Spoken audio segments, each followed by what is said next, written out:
And welcome back to the second half of the Factor Uncensored. Thank you for sticking in here with us. An Oklahoma judge could be removed from office after video shows her texting her bailiff nonstop during a trial. Her name is Judge Tracy Soderstrom. She sent more than 500 texts during the trial of a man accused of beating a 2-year-old to death. Murder case.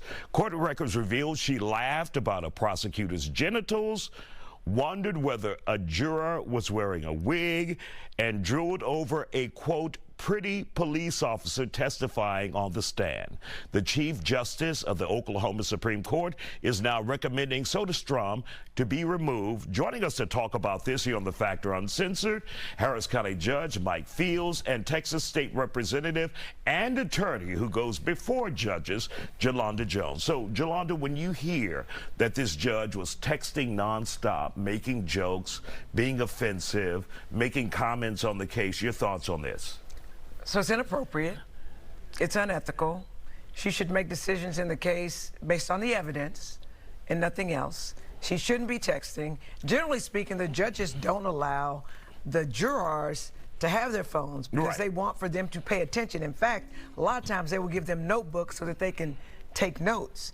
And so the fact that she forbade the jurors from having phones, but she had one and was texting her bailiff, it was totally inappropriate. And it's also really weird.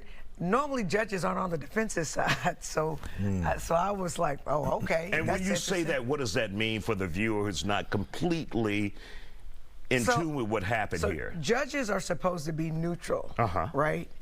And they're supposed to follow the law, and the state will put on their case and the defense will put on their case. A lot of times in Harris County, the judges are former prosecutors, so they're actually the third prosecutor on the bench. So normally when judges are siding with somebody, most of the rulings come on behalf of the prosecution. And in fact, I know a number of prosecutors who, once they switched and went to the defense side, they say they were smarter when they were prosecutors because the judge was sustaining all of their objections when they were prosecutors, but was overruling all of their objections when they became defense lawyers. You know I'm telling the truth, Judge. You know I'm telling the truth. There is a judge there. So, Judge Mike Fields, your thoughts on this? Did this judge go too far? But also, can we mark it up to experience? Been on the bench since January.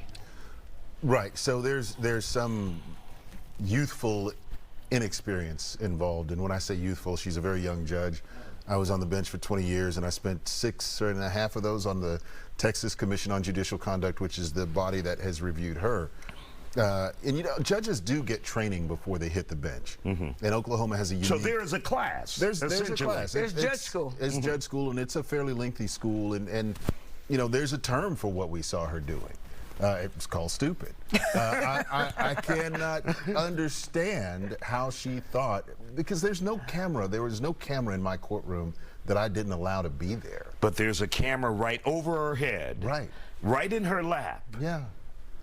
It's not uncommon. Look, we're human beings. We've got children. We've got responsibilities. People are going to call us at work. They're going to text us at work.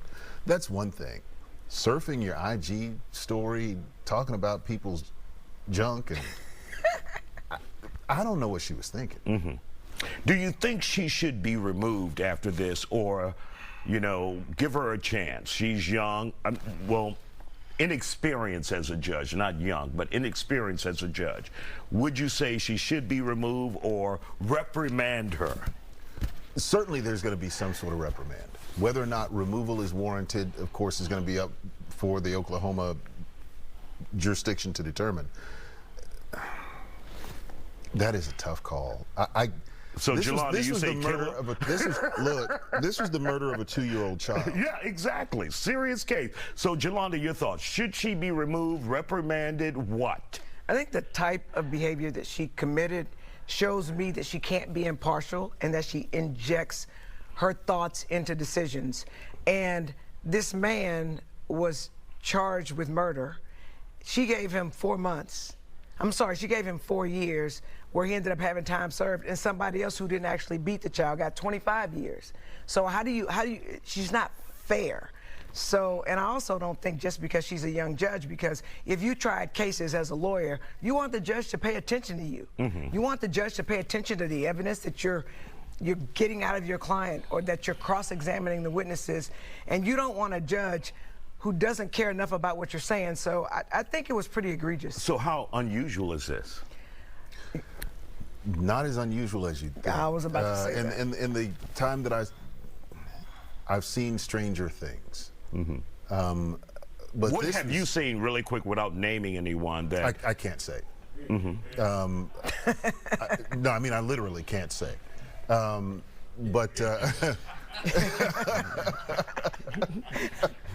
Gotta be a friend. Look, you know, I have to take everybody out, and I don't want to do that to y'all. But this was way beyond the pale. She's going to take a hit for this, and she already has. I mean, she has been tried in the court of public opinion over and over and over again. I disagree with Jolanda on one thing. I don't think that a judge should see both sides equally in a trial. I think that the Constitution requires everyone in the trial, including the jury, to give the defendant the benefit of the presumption of innocence, which means that we start out believing that the defendant is innocent of the crime that he's accused of. Mm-hmm. And I know that's not what you meant. I know you didn't mean, maybe I misspoke. But you've got to start the witnesses off equal. Everyone starts out equal. So when the witnesses testify, you need to take what they say and you need to judge it. Now, if the state doesn't prove its case beyond a reasonable doubt, then you must acquit them. But what I'm saying is, you can't. If a police officer testifies, a police officer's testimony is no more credible than a regular person because he's a police officer. More pretty. And, or as got she said, or about sufficient junk, yeah. Or whether somebody wearing a wig. A 2-year-old was murdered, and she liked the defendant, she liked the defendant's lawyer, she didn't like the prosecutor. Judges have to have an even temperament, and we see it a lot. I see it all the time in court. There are judges, we were just talking about a judge, I ain't gonna call no names, that I don't think should be on the bench. And it wasn't me. No, it wasn't him. It was. And I practiced before him.